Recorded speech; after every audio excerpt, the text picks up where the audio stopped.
I now call on Neil Bibby to be followed by Derek Mackay. Thank you, Presiding Officer. It is a privilege to speak in this debate today to pay tribute to our veterans. As others have mentioned, veterans are traditionally thought of in terms of those who fought in the major armed conflicts of the 20th century, the two world wars and to a lesser extent the Korean War. Unfortunately, this is no longer the case.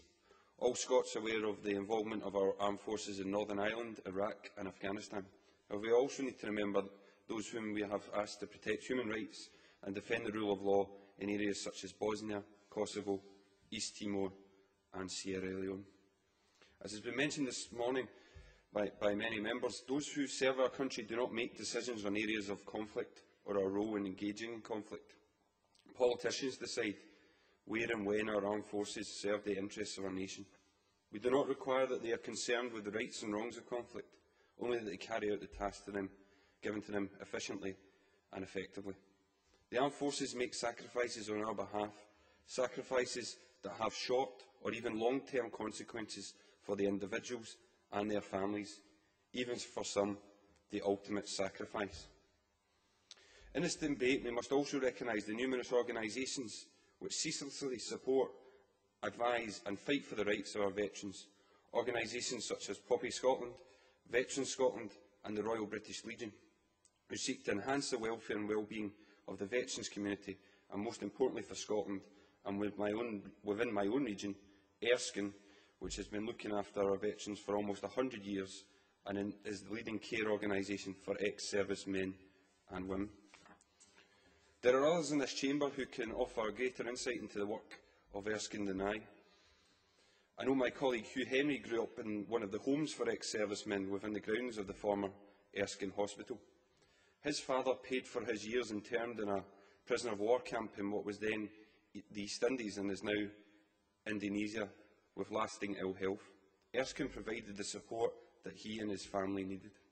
That support is still needed today, perhaps more than ever, by this generation of veterans, and Erskine has developed its service to include 4 satellite homes in Erskine, Glasgow and Edinburgh, as well as the revamp of the main Erskine home and its newly upgraded veterans' cottages, commercial garden centre and stores.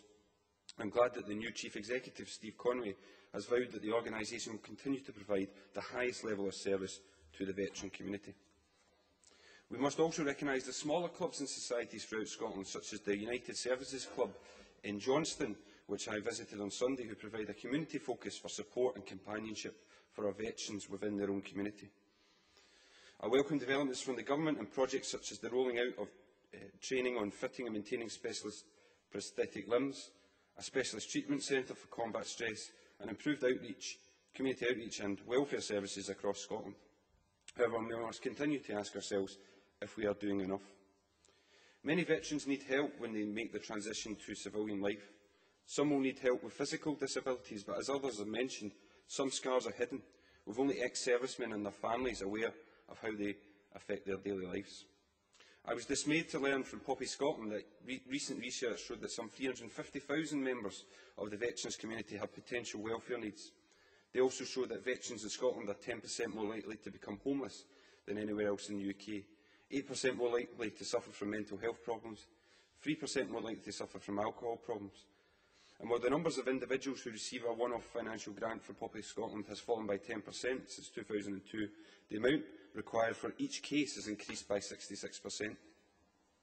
We also know that over 13,000 British Forces personnel have been assessed as suffering from mental health disorders before leaving the services in the period 2007 to 2010. So veterans in Scotland are still suffering and suffering perhaps disproportionately to the rest of the UK. The question I must ask is our response good enough? The answer, if the experience of one family from my area is to be considered, is no. The ex-serviceman was suffering from combat stress. This affected his behaviour until his family life became a nightmare for all concerned. His condition worsened until he was hospitalised in a specialist NHS mental health facility.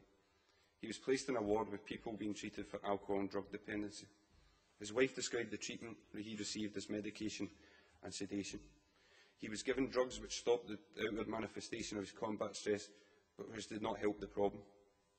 The family found that ex-servicemen had access to private health insurance through his work and moved into a private facility. Here he received appropriate treatment and was able to return to his family, able to cope. How does this government intend to ensure that families such as this do not continue to suffer? Presiding Officer, apart from the odd good-natured verbal skirmishes at election, I have never had to test myself in conflict. I am lucky, as are most of us here today. However, we owe a debt of gratitude to those who have put themselves in the line of fire on our behalf. We owe our veterans security when they need it. We owe them decent housing suitable to their needs. We owe them and their families the opportunity to make a living or financial support if employment is not an option. We owe them appropriate medical care, whether for body or mind. We owe them professionals who are trained to recognise their particular conditions and needs and who can deal with them effectively. We owe them support and companionship. We owe them education and re-education when it is needed. And we owe the excellent charitable organisations which support our veterans security of knowing that they can continue their work without threat or closure or contraction. Thank you very much. Many thanks.